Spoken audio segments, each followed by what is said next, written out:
जी की प्रियता है दुर्वा। क्या प्रियता है?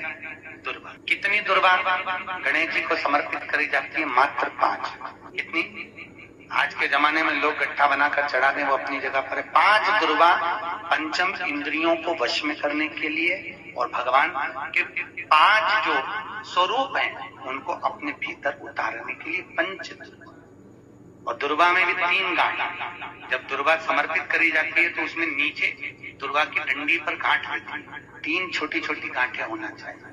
कितनी गांठ? जो भगवान को समर्पित करी जाए। जिसके घर में संपदा की कमी पड़ती हो, बीमारियां ज्यादा फैल रही हो, बहुत कष्ट हो महाराज, बहुत ज्यादा दुखी हो महाराज, कोई काम नहीं बन रहा, बहुत तकलीफ में हो, तो शमी पत्र, शमी की पत्ती, जहां गणेश जी का स्थान है वहां पर 5 शमी पत्र 5 समर्पित करें और शंकर जी के ऊपर 3 शमी पत्र समर्पित करें। बहुत ध्यान देना, 5 शमी पत्र जहां गणेश जी का स्थान है शिवलिंग में वहां समर्पित करें, 3 शमी पत्र शिवलिंग के ऊपर समर्पित करें। 1 शमी पत्र शंकर जी की चौखट पर लेफ्ट भाग में, जाते समय आपका उल्टा हाथ, जब मंदिर से निकलो तो उल्टे हाथ पर लेफ्ट भाग में शंकर जी की चौखट पर समर्पित करें 1 शमी पत्र। और महाराज घी का दिया जहां लेफ्ट भाग में आपने शमी पत्र रखा है, मंदिर में ना दिया लगाकर बाहर की ओर जहां शमी पत्र रखा है उसके ठीक साइड में एक घी का दिया लगा दीजिए। केवल गणेश चतुर्थी से लेकर अनंत चतुर्दशी तक गणेश पुराण कहती है भगवान गणेश जी का, मोर ध्वज का, मयूर ध्वज गणेश का नाम लेकर जो ये दीप शमी पत्र चढ़ा देता है उसके घर से कभी रिद्धि सिद्धि नहीं जाती, वैभव प्रतिष्ठा नहीं जाती। कर देख, गणेश जी महाराज और एक शंकर जी, ये 2 देवता ऐसे हैं जिन पे तुलसी नहीं चढ़ती। शंकर पर तुलसी चढ़ा दो तो व्यक्ति रोगीला होता चले जाता है, और गणेश जी को तुलसी चढ़ा दो तो व्यक्ति के घर का धन छिन्न हो जाता है महाराज। इसलिए गणेश जी के भोजन में तुलसी नहीं डलती, क्योंकि वृंदा देवी ने भगवान शंकर के पुत्र विनायक को देखकर विवाह का प्रस्ताव रखा था, पर गणेश जी महाराज ने कह दिया और तुमने तुलसा भी डाली, तो दोष लगा कि नहीं लगा? अरे बोलो तो लगा? नहीं लगा। क्यों नहीं लगा? अगर थाली को अंदर से लेकर आए, पुष्टि मार्ग का नियम, जब ठाकुर जी के सामने 56 भोग, कुनवाड़ा, अन्नकूट लग जाता है, लगने के पहले उसको जब लेकर आते हैं रसोई घर से, भोजनशाला से, तो उसमें तुलसी डाल के नहीं लाते। अगर रसोई घर से भोजन में तुलसी डलकर अगर ठाकुर जी के सामने वो थाली रखी तो ये पक्का है वो थाली ठाकुर जी नहीं जीमेंगे, क्योंकि उसमें तुलसी रखी हुई आई है। हाँ, जब ठाकुर जी के सामने थाली रखा गई और तुमने थाली रखने के बाद में मंदिर के सामने बैठ के फिर तुलसी डाली तो ठाकुर जी उसको स्वीकार कर लेते हैं। क्यों? क्योंकि 33 करोड़ देवी देवता एक जगह पर विराजमान हैं। जब हम थाली रखते हैं प्रथम देव उस भाग को ग्रहण कर ले। जब तक तुलसी डालते हैं प्रथम देव अपनी दृष्टि हटा लेते हैं। समय होता है, एक टाइम होता है, एक पल होता है, एक घड़ी होती है कि गणेश जी महाराज हमारे घर में आ गए। गणेश जी की सबसे पहली जो आरती हो, उस आरती के समय पर अगर धूप बत्ती जलाई जाए या गोबरी को जलाकर उसमें गूगल छोड़ी जाए और गूगल छोड़ने के बाद गणेश जी का नाम ध्रुम वर्ण कह दिया जाए तो गणेश जी को तुम्हारे घर की पूजा स्वीकार करना पड़ती है। बस वो समय हम जानते, हम तो बस उतना जानते हैं कि शिव महापुराण में लिखा और मुद्गल पुराण में लिखा, गणेश पुराण में लिखा, गणेश जी का एक नाम होता है ध्रुम वर्ण। क्या नाम है? ध्रुम वर्ण गणेश जी का एक नाम होता है। जब हम धूप जलाकर और धूप लगाने के बाद में गणेश जी की सबसे पहली आरती करने के पहले अगर हम सबसे पहली आरती गणेश जी की कर रहे हो, अपने घर में स्थापना कर रहे हो, बिठा रहे हो, और तुम चाहते हो कि गणेश जी मेरे घर में आके मेरी पूजा को स्वीकार करें और जो मांगू मेरा गणेश मुझे दे 10 दिन के अंदर, तो पहला नाम लेकर पुकार लेना ध्रुम वर्ण विनायक, बैठो, बस काम हो गया। वो फ्री होकर आता। सुंदर जोड़ी थी शंकर और पार्वती की, सही है कि गलत है? कभी नहीं झगड़ते थे, इसलिए पृथ्वी पर ना तो लक्ष्मी जी के व्रत हैं, ना ब्रह्माणी के व्रत हैं, ना इंद्राणी के व्रत हैं। अगर पूरी पृथ्वी पर सबसे ज्यादा व्रत किसके हैं? माता पार्वती। तीज का व्रत किसका? पार्वती का। चतुर्थी का व्रत किसका? पार्वती का। चौथ का व्रत किसका? पार्वती का। छठ का व्रत किसका? पार्वती का। जितने व्रत है सब माता पार्वती। गणेश जी मैया को प्रसन्न करने के लिए अष्ट रूप में धारण करते हैं। 8 रूप भगवान गणेश जी ने धारण किए। एक मयूरेश्वर गणेश, दूसरा सिद्धि विनायक, तीसरा बल्लालेश्वर, फिर वरद विनायक, फिर चिंतामणि, फिर गिरजात्मज, फिर भगवान गणेश विघ्नेश्वर अष्ट विनायक, फिर महागणपति। ऐसे गणेश जी के अष्ट नाम हुए। उस समय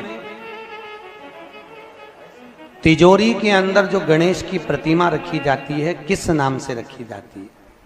तो तिजोरी में हम जो गणेश की प्रतिमा रखते हैं वो वरद विनायक के नाम से रखते हैं। कौन सा गणेश? वरद। वरद विनायक के नाम से तिजोरी में गणेश रखते हैं।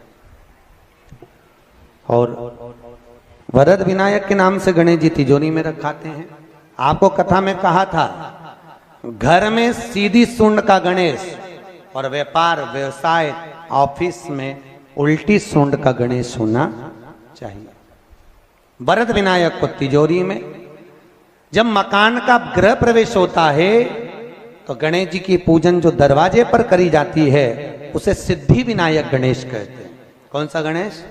सिद्धि विनायक। जब हम घर में शुभ कार्य हो, बंदरवाल लगाएं, कोई दरवाजे पर शुभ लाभ लगाएं या स्वस्तिक बनाएं या माताएं दरवाजे पर रंगोली डाले तो उसी समय पर सिद्धि विनायक के नाम से रंगोली डालना चाहिए। तो घर में लक्ष्मी बढ़ती है, सिद्धता बढ़ती है। याद रखिए, कभी भी गणेश जी को, मिट्टी के गणेश जी लाते हो भादो महीने में, तो विसर्जन करो तो विसर्जन के समय पर 2 बिंदी, एक कंकु की एक हल्दी की, दीवार पर जरूर लगा देना चाहिए। क्यों? क्योंकि गणेश जी हमारे यहाँ आते हैं तो रिद्धि सिद्धि के साथ आते हैं। पर जब गणेश जी जाते हैं, अगर हम बिंदी नहीं लगाते हैं तो गणेश जी अपनी रिद्धि सिद्धि को साथ में लेकर चले जाते हैं। पति के साथ पत्नी वापिस चली जाती है। जब हम बिंदी लगाते हैं तो उसका मतलब होता है कि हमारे घर की बहू हमारे घर में रहे, बेटा भले भ्रमण के लिए जाए। तो गणेश जी जाते हैं, रिद्धि सिद्धि घर में रह जाती है। इसलिए रिद्धि सिद्धि को घर में रखने के लिए 2 बिंदी लगाना चाहिए, एक कुंकू की, एक हल्दी। रिद्धि सिद्धि। गणेश जी की प्रियता है दुर्वा। क्या प्रियता है? दुर्वा। कितनी दुर्वा गणेश जी को समर्पित करी जाती है? मात्र 5। कितनी? आज के जमाने में लोग गट्ठा बनाकर चढ़ा दें, वो अपनी जगह पर 5 दुर्वा पंचम इंद्रियों को वश में करने के लिए और भगवान के 5 जो स्वरूप हैं उनको अपने भीतर उतारने के लिए 5 दुर्वा।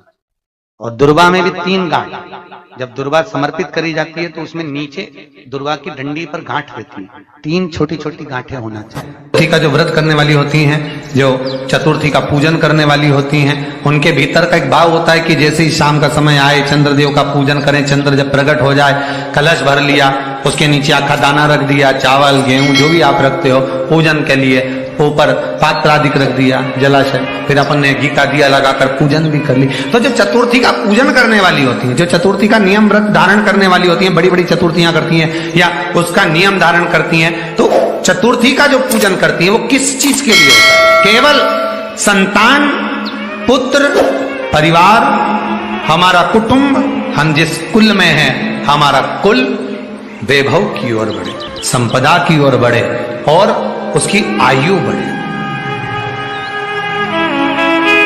उसकी आयु बढ़े, वैभव बढ़े। बहुत ध्यान दीजिएगा महाराज। चतुर्थी की पूजन में जो आप आखा दाना रखते हो, गेहूं वगैरह कुछ भी जो रखते हो, उसकी बड़ी महत्वता होती है महाराज। यहां तक कहा गया है, चतुर्थी की कथा तो आप लोग पढ़ते होंगे, जो लोग पढ़ते हैं उनको मालूम होगा। चतुर्थी की कथा में लिखा है चौथ माता के व्रत में वर्णन किया गया है कि वो आखा दाना जो रखा जाता है, मान लो कोई जरूरी काम होता है तभी आखा दाना को रखा जाता है, संभाल के रखते हैं कि हम इस काम के लिए जा रहे हैं और हमारा ये कार्य सफल होना चाहिए। तो जिसने चतुर्थी का व्रत करा है, जिसने चंद्रदेव का पूजन करा, चतुर्थी का व्रत करा, वो गणेश जी से विनती करके वहां से 2-4 आखा दाना उठा ले और जो व्यक्ति का काम अटक रहा है अपने ही घर का, पर दूसरे कुल को नहीं देना, अपने ही कुल के अंतर्गत जो काम अटक रहा है उसकी जेब में, उसके पल्लू में उस चीज को रख दिया जाए। तो चतुर्थी जो अगली आती है, जैसे आप महीने की करते हो तो महीने की, और आप जैसे करते हो कि 4 अलग बड़ी बड़ी चतुर्थी करते हो तो उसके अनुसार आपका कार्य सिद्ध होता ही है। उस आखे दाने का इतना महत्व होता है क्योंकि चतुर्थी का व्रत करने वाली माता जब व्रत करती है तो स्वयं चतुर्थी की कथा में लिखा हुआ है कि पार्वती जी गणेश जी से चतुर्थी की कथा बचवाती। चतुर्थी की कथा बाची किसने थी? स्वयं गणेश जी महाराज ने। और सुनी किसने थी? माता पार्वती। बाचने वाले गणेश जी थे, सुनने वाली माता पार्वती थी। तो चतुर्थी की कथा जब होती है तो उसको स्वयं गणेश जी बाच रहे हैं।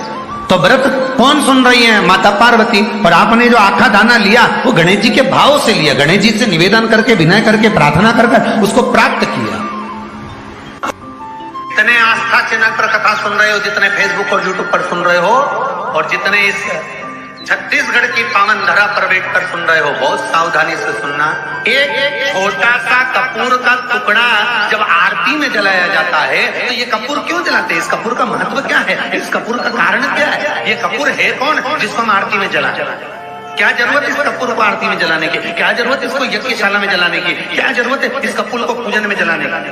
स्वयं गुरु बाबा कहते हैं यदि कोई आरती में, पूजन में, घर में एक कपूर का टुकड़ा आरती के बाद में जब समर्पित करेगा तो उसको अश्वमेध यज्ञ का पुण्य प्राप्त हो जाएगा। अश्वमेध यज्ञ के पुण्य को पाने के लिए कपूर का टुकड़ा आज भी आरती में जलाया जाए।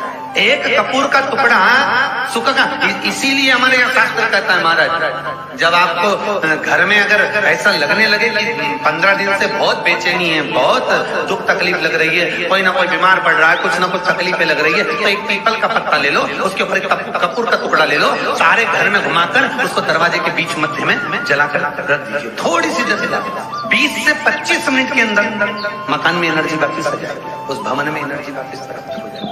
20 से 25 मिनट के अंदर एनर्जी वापस। लग रहा है कि यहाँ नेगेटिव है तो उसको पॉजिटिव बनाया जा सकता है। रात को 12 बजे शंकर जी के मंदिर में शिवलिंग पर चढ़ी हुई बेलपत्री को उठाकर शंकर मंदिर का शिखर देखकर चबा चबा कर खा लीजिए।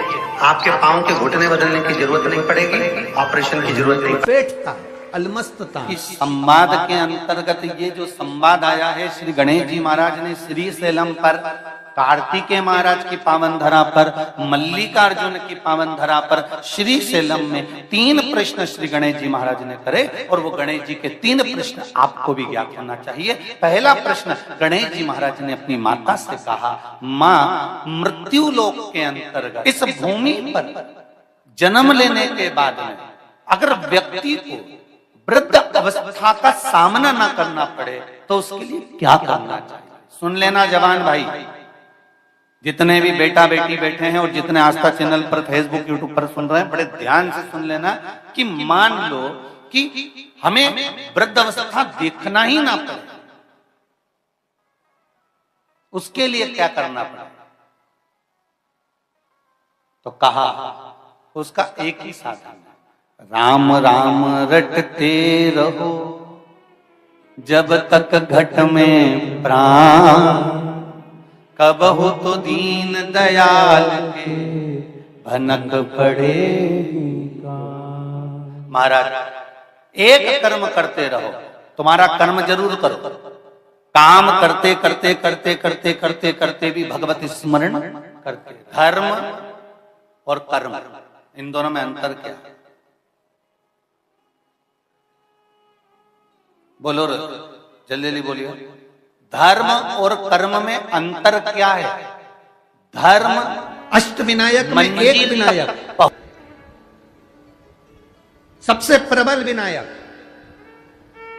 अष्ट विनायक में सबसे प्रबल।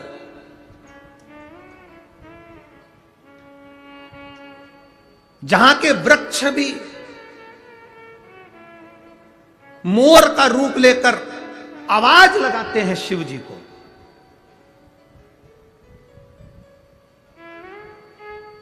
जहां की नदी